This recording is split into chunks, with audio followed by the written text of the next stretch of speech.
Hey everyone, Matt here. Wade asked me to share a little bit this week, and the passage that came to mind was the Matthew chapter 24, verses 3 through 14. And as you've already saw, this is the last section of teaching out of the 5 sections in the Gospel of Matthew. Jesus teaches more in the Gospel of Matthew than any other gospel, and in the history of the church has used this for a discipleship tool because there's so much teaching of Jesus. And there are different views of these sections and why Jesus is teaching and what Jesus is teaching, but I think the one that makes the most sense is that Jesus is teaching the disciples about the kingdom of God. And each section is a different aspect or perspective of what the kingdom of God is like. And so we come to this last one where Jesus is preparing the disciples for what living out the kingdom of God will look like when he is not in their midst. And we can relate to that, right? Because we are trying to live out the kingdom of God in our lives, and Jesus isn't in our midst. And what's unique about this section is that we can relate, especially in this time, that the things are swirling about us, right? We have an ongoing pandemic. We have civil and cultural angst, and a little bit of unrest.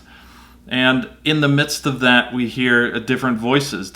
We see people against people, as in this text. We see promises of hope. We even see worldwide events that we cannot explain. And through all of this and our experience of these swirling things, we come to verse 12. And in verse 12, we see the result of these events in our lives, which is love will grow cold. And often this is our personal experience, that when these things happen in our lives, and the ongoing pandemic and the difficulty of lives, we resort to, usually, self-preservation.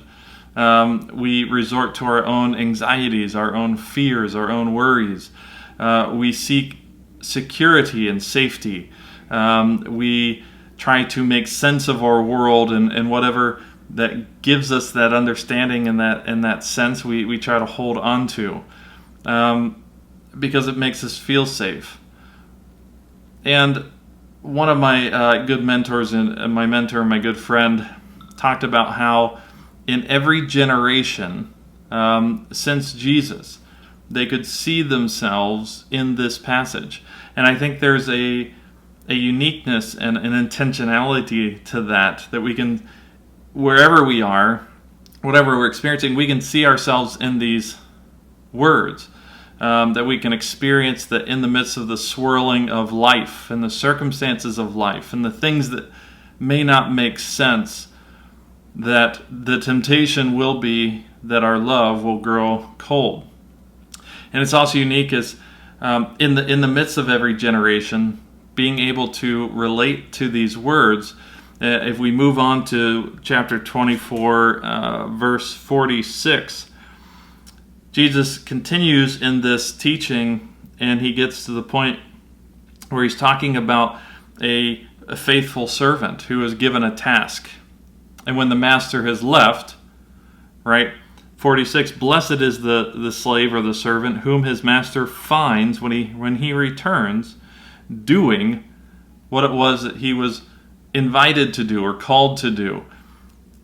And we can relate that, Jesus is relating that with these verses in 3 through 14, which is Jesus, the master, is left, and in the midst of the point being, in the midst of all these circumstances, and we can relate to these in each generation, often temptation is to withdraw, to think about the end times, to worry about the things happening, and yet the invitation is to be found as one who is doing the work of the kingdom. So in this passage, the result, yes, the temptation is that love will grow cold, but in 13 we see that it is those that stand firm in love. And those that stand firm in love, the result will be that the nations will know and see. One of the songs that has been coming back to me over and over in this season, especially in the pandemic, is by Will Reagan, who's an artist. And in these words of this song, "To the Very End," he says this: "You know me and I know you. You're the God who calms all my storms. You're the voice inside my head. So don't give up. Don't let go. Don't lose trust. Don't lose hope. So you can have all my fears, God. You can have all my sins. You can have all my weaknesses. I know you're with me to the very end."